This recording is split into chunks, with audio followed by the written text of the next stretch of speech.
Dari waktu aku mau lulus dari SD, aku tuh pengen masuk ke sekolah impian. Cuma di sisi lain aku juga bingung karena dalam hari itu kondisi ekonomi keluarga lagi nggak memungkinkan untuk aku sekolah. Yang pertama untuk uang seragam, terus untuk uang buku. Ya, untungnya ada sekolah rakyat, jadi aku masih bisa ngelanjutin sekolahku. Ya, aku juga sama. Di rumah tuh perekonomian juga kayak lagi nggak ada uang sama sekali. Nah, di situ kita harus membeli seragam, buku, dan perlengkapan lain. Dan pada akhirnya sekolah rakyat itu membawa saya ke sini dan alhamdulillah bisa masuk ke sini juga.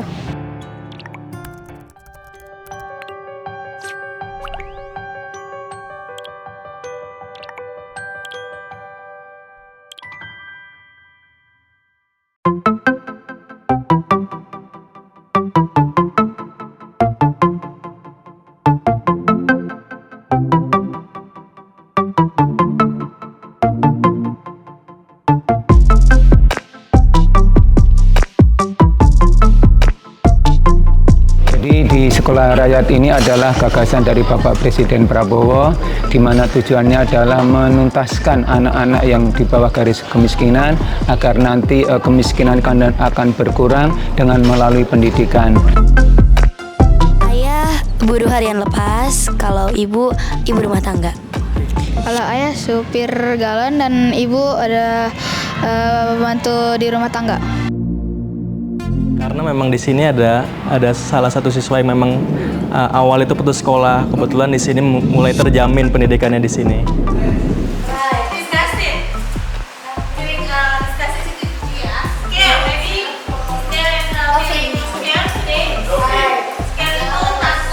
Tentunya di sekolah rakyat ini nanti akan berkembang bagaimana nanti bakat dan minat anak itu berkembang, nanti keteraturan pola hidup juga akan berkembang, termasuk nanti kesehatannya juga berkembang.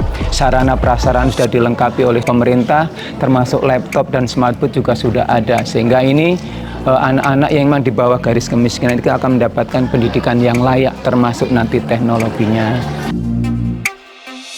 Dari waktu aku mau lulus dari SD, aku tuh pengen masuk ke sekolah impian. Cuma di sisi lain aku juga bingung karena dalam hari itu kondisi ekonomi keluarga lagi nggak memungkinkan untuk aku sekolah.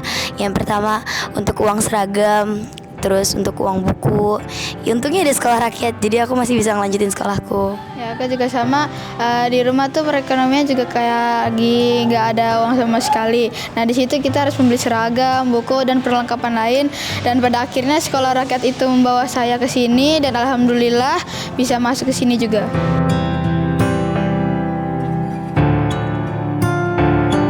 Praktik pembelajaran itu seperti sekolah reguler sama, pembelajaran sama, cuma kami ini mendapatkan fasilitas itu berbeda dengan sekolah reguler. Kalau di sekolah anak-anak mendapatkan satu laptop masing-masing anak mendapatkan satu laptop dan smartboard juga sudah disiapkan, sudah ada, sehingga pembelajaran akan lebih bermakna dan kontekstual. Jadi dari Bapak Ibu Guru pembelajarannya dibuat cukup menarik. Jadi tidak hanya di kelas, nanti di luar di lapangan juga ada pembelajaran, nanti di musola tadi lihat juga ada pembelajaran, sehingga suasananya itu beda. Terus dengan pemanfaatan teknologi ya, dan guru-guru kita sudah menggunakan teknologi dalam pembelajaran sehingga menarik dan anak betah. Terus yang dari wali asuhnya juga karena sebagai pengganti orang tua sudah menunjukkan rasa kasih sayangnya sebagai pengganti orang tua. Dan kalau ada apa-apa, ada anak-anak mengeluh kesah nanti bisa dengan wali asuh dan wali asrama serta Bapak Ibu Guru. Bapak Ibu Guru kan punya ada mes di situ kan, ada asramanya, jadi anak-anak bisa langsung ke mesnya Bapak Ibu Gurunya untuk berkonsultasi.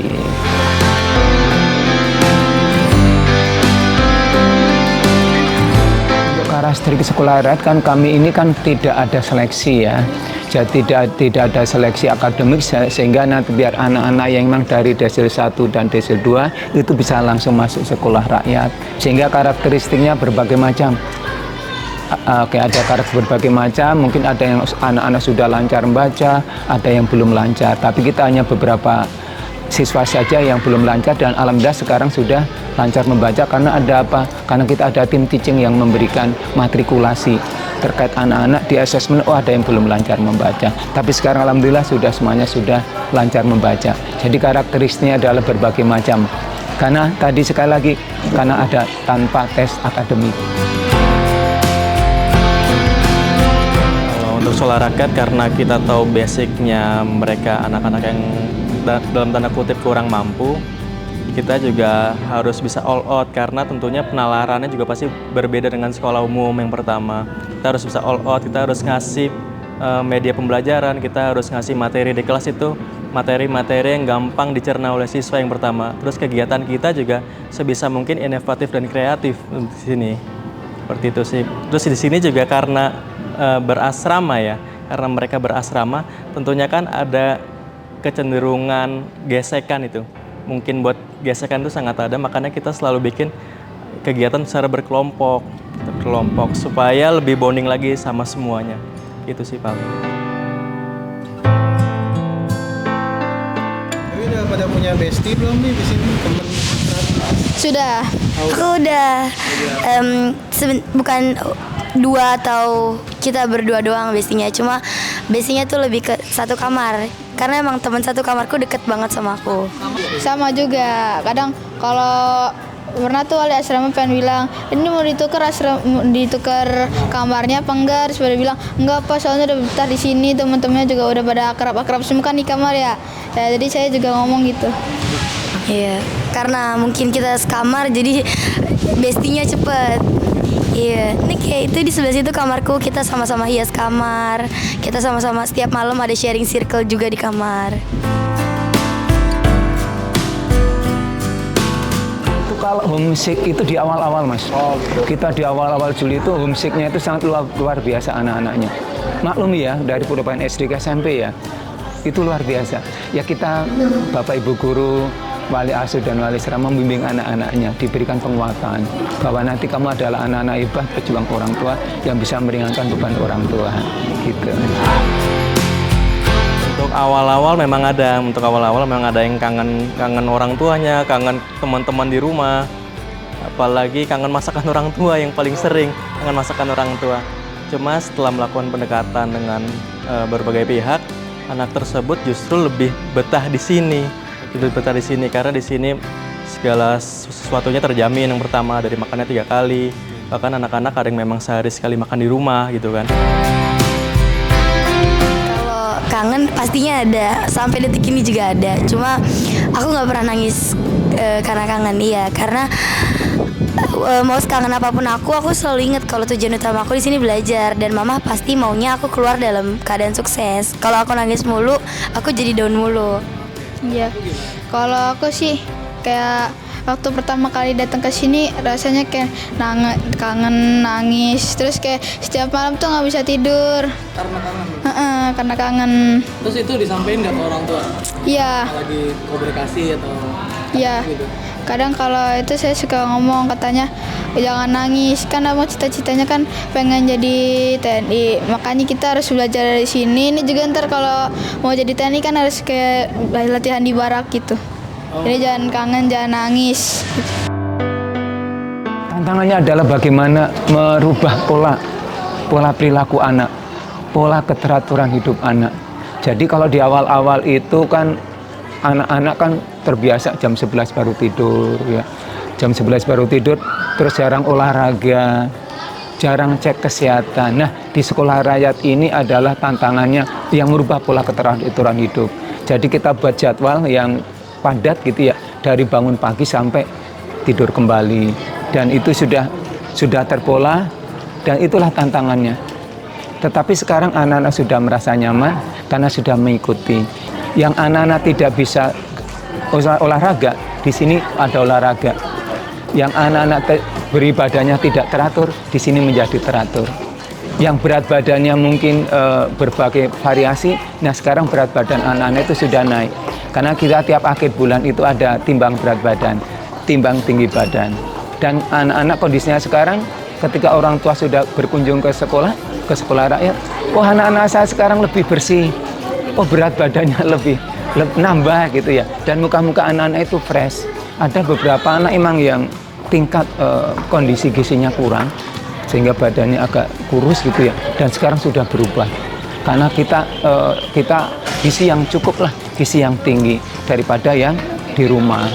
Nah itulah. Terus pola makan anak-anak kan, kalau di anak-anak kita kan dulu pola makannya kan yang instan ya. Nah kalau di sini kan tidak. Terus anak-anak di rumah yang selalu menggunakan HP, di sini tidak diperkenankan HP. Tetapi bisa kita imbangi dengan teknologi menggunakan laptop, jadi seimbang. Di sini full nggak pakai handphone anak-anak. Kalau ada komunikasi sama orang tua yang sifatnya urgent gitu lewat wali asuh mereka masing-masing. Iya, karena awal-awal mungkin anak-anak masih belum bisa beradaptasi tanpa handphone, jadi masih ada suka yang nekat bawa. Cuma disita aja handphonenya, nggak ada hukuman. Cuma karena kemarin sempet ya dihukum besar-besaran, HP-nya diambil semua. Nah nanti kalau misalkan next time ada yang ketahuan bawa HP lagi, itu handphone nggak bakal dibalikin sampai 3 tahun ke depan. Iya. Sampai 3 tahun ke depan. Iya, sampai kita lulus. Itu dari guru yang ngomong gitu. Iya. Dikomunikasikan kalau di sini kan karena yang lebih aktif ke orang tua wali asuh wali asrama sebenarnya Pak. Sebenarnya di sini itu kan guru hanya dari jam 7 pagi sampai jam 3 sore. Jam kerjanya selebihnya komunikasi ke orang tua itu lewat wali asrama, wali asuh gitu. Iya, cuma kita jarang-jarang, kita ada waktunya. Ya, kadang kalau ada wali asuh sempat ke sini, ya kita bisa izin telepon. Kalau komunikasi aktif ya, guru komunikasi aktif dengan murid lewat grup perpesanan, wali asuhnya juga dengan perpesanan karena wali asuh itu pengganti orang tua ya. Jadi kalau kami ada yang akademik, itu akademik dari jam 7 sampai jam 3 itu akademik, terus nanti pengasuhan itu di atas jam 3 sore itu pengasuhan sampai malam. Itu dipegang oleh wali asuh dan wali asrama. Kalau fasilitas penunjang pembelajaran kami sudah ada ruang kelas, berikut nanti laptop sama smartboard, terus ada nanti lab IPA. Lab IPA sudah ada peralatan juga sudah cukup lengkap.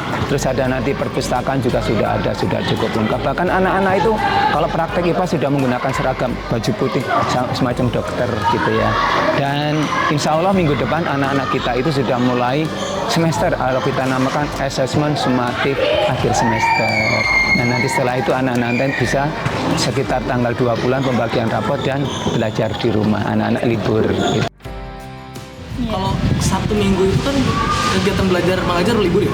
Iya. Kalian ngapain di asrama? Ya palingan aktivitas ya. Aktivitas sehari-hari kita gitu di sini. Kalau pagi kita salat subuh kita ke taman, habis ke taman kita beres-beres semua yang ada di kamar, mandi. Nah, habis mandi gitu kita ada acara bareng wali asuh di wali asrama. Iya, kalau di Putri sama, cuma kadang kalau hari Minggu yang paduan suara itu paduan suara. Cuma kita juga setiap Sabtu atau hari Minggu kita ada nonton bioskop ke depan. Kita nonton bioskop, sisanya kita ngelakuin hobi kita, rutinitas kita biasanya. Ya. Kalau penanaman keagamaan pasti ya, kita penanam keagamaan, jadi anak sudah terbiasa dengan kalau sholat berjamaah, terus nanti kegiatan malam Jumat nanti kita ada yasinan, kalau malam Kamis nanti baca tulis Al-Quran. Jadi anak-anak yang sudah lancar membaca Al-Quran nanti membimbing teman-temannya yang masih ikra gitu ya. Jadi pembelajarannya adalah tutor sebaya dan pembelajarannya juga sudah nanti berbasis IT ya, berbasis IT, sehingga nanti anak-anak kita itu sudah teknologi sudah mulai familiar dengan teknologinya. Jadi untuk yang ekstrakurikuler itu untuk mengembangkan bakat dan minat siswa, itu yang pertama adalah pramuka wajib. Yang kedua kaitannya dengan ilmiah, ada karya ilmiah remaja ya. Itu anak-anak mengadakan penelitian di lab IPA.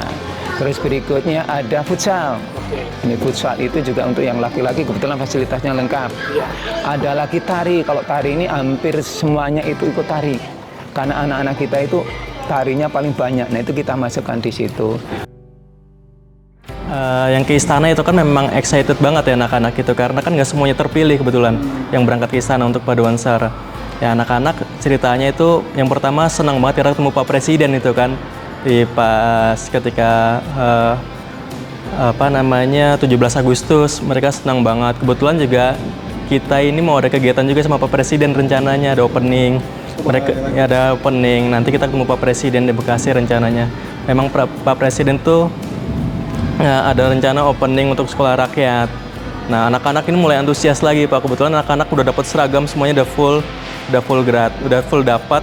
Anak-anak mulai dari seragam baju segala macam untuk openingnya, dari seragam khusus anak-anak.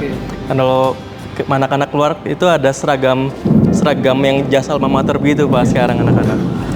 Perasaan kita berdua saat di sana tuh bangga banget bisa pertama kali tuh masuk ke Istana Presiden.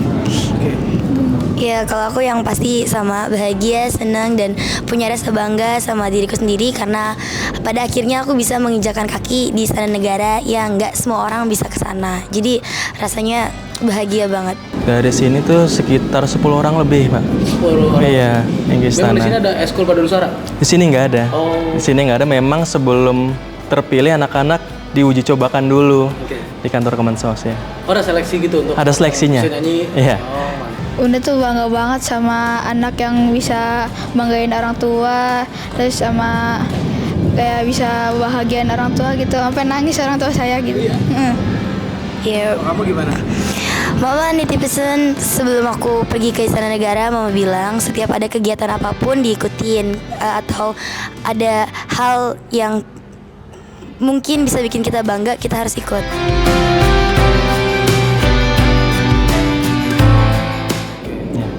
Jadi terus sebagai guru BK sebetulnya ada nggak sih cerita-cerita dari murid yang memang Bapak soroti gitu? Ya, kalau di sini Banyaknya kan apa? ya, karena di sini sistemnya berasrama, pasti kan ada saling iri satu sama lain. Terutama yang terakhir itu ada siswa yang aktif memang diomongin sama teman-temannya karena terlalu aktif, karena terlalu bersinar gitu dibanding teman-teman yang lain.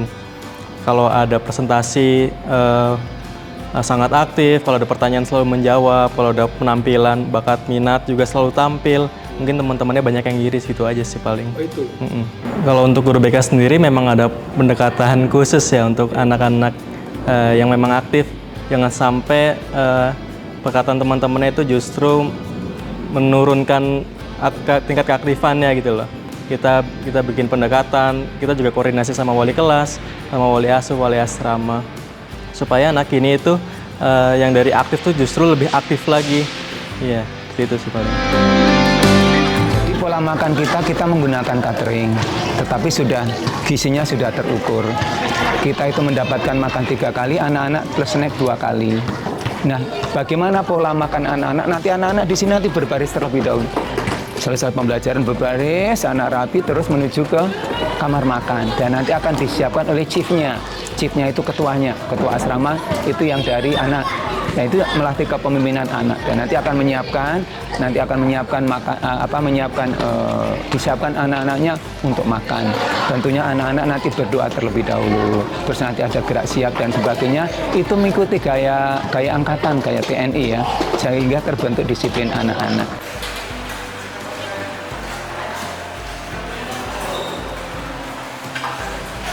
Sangat disiplin gitu kan. Merasa kaku nggak sih? Maksudnya merasa keberatan nggak sih dengan misalnya tadi makan harus baris-baris, kemudian harus nggak boleh berisik segala macam gitu?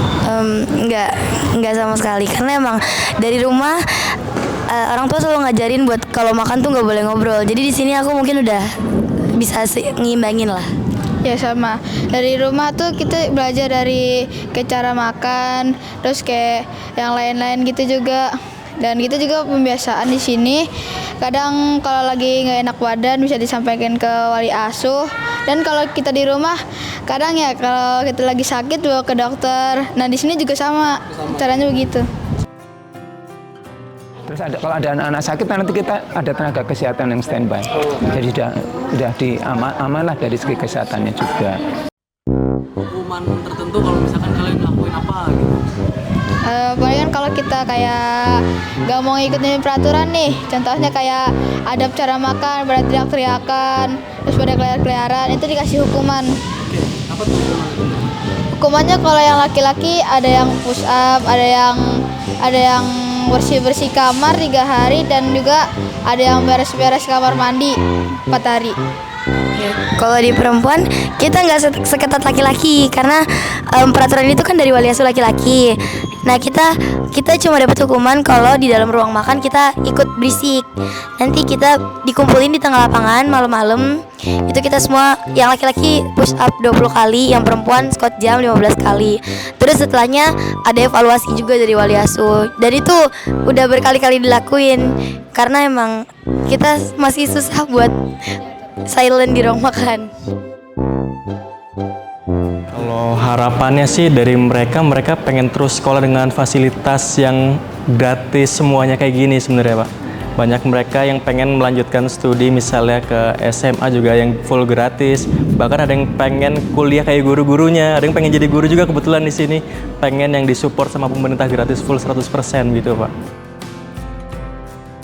Dan kedepannya juga nanti lulusan anak-anak kami ini yang sekolah rakyat menengah pertama 6 nanti akan terproyeksikan untuk masuk ke sekolah rakyat menengah atas atau nanti di sekolah unggulan yaitu sekolah Garuda. Kita terbuka dan kita memberikan kesempatan kepada anak-anak yang emang benar-benar mau belajar dan benar-benar mau dibimbing oleh Bapak Ibu guru, wali asuh dan wali asrama. Oke, harapannya saya sih siswa-siswi sekolah rakyat khususnya di SRMP 6 ini bisa lebih mengembangkan minat dan bakatnya untuk cita-citanya yang lebih baik. Kebetulan di sini cita-citanya kan memang beragam ya. Cuman yang paling bagus itu menurut saya yang terinspirasi itu cita-cita menjadi guru gitu loh. Saya mulai tersentuh dan saya pengennya mereka lebih bisa ngembangin keterampilan mereka dalam bentuk apapun supaya cita-cita tersebut dapat terwujud. Download Tribun X sekarang. Menghadirkan lokal menjadi Indonesia.